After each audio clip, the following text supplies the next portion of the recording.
In a forest where no one dared to help the weak, a little bear cub did something unforgettable.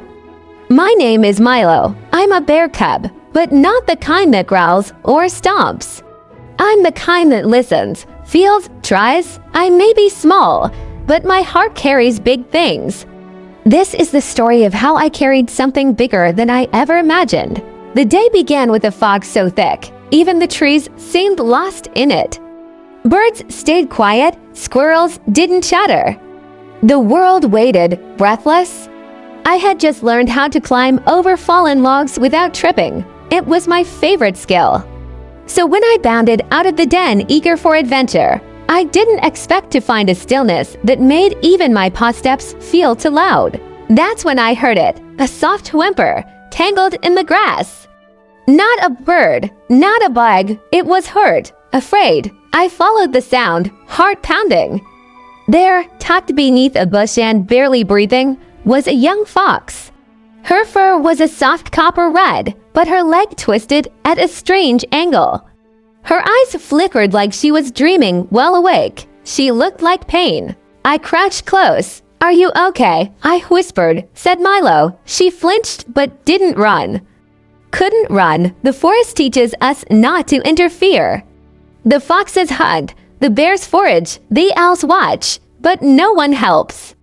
That's not how the wild works, but I couldn't walk away.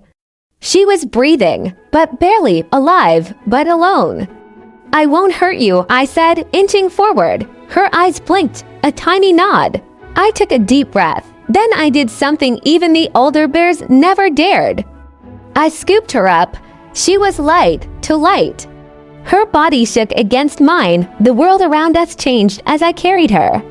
Trees whispered warnings. The wind pushed against me. Roots rose to trip me. Still, I walked. One step to 100. The healing den was far. A hollow tree cared for by elder badgers. They weren't kind, but they were wise. They could help her. My paws ached, my back stung. But every time she breathed, I kept going. "Why are you helping me?" she finally whispered, said the fox. "Because you matter," I said Milo. She was quiet for a long time. "I didn't think anyone would care," said the fox. "I do," I replied. We reached the hollow by dusk. The badgers stared, unimpressed. "She's a fox," one grunted. "And I'm a bear cub," I said. "But she needs help. Isn't that enough?" The oldest badger sniffed, then nodded. They took her gently, wrapped her leg in moss, fed her broth, watched her sleep. I stayed all night. When dawn broke, she was better.